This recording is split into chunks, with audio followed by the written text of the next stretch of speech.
ankesat më të mëdha të turistëve, qoftë shqiptar, qoftë të huaj janë gjatë sezonit turistik, çmimet e larta, faturat abuzive,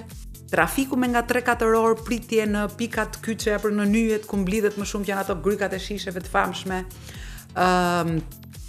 Mungesa e kapaciteteve pritse duke filluar që nga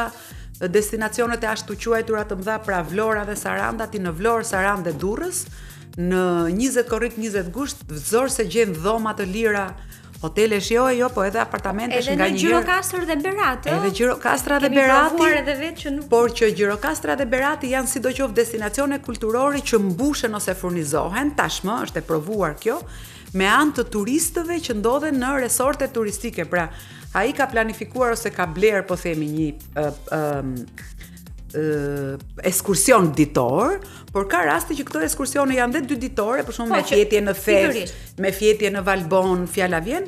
ai është i gatshëm që ta djeg, po themi, një natë në resort, sepse dëshiron këtë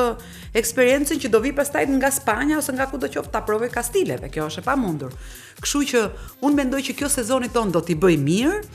sepse do shtrihet dhe do përdoret ai kapacitet që gjatë këtyre muajve rri bosh. Ti je në qershor dhe hotelet me 100 dhoma e lartë nuk i ke plot, që do të thotë kanë ende kapacitete të pashfrytzuara, të cilat mund të shfrytzohen dhe mund të shkojmë ndoshta tek ai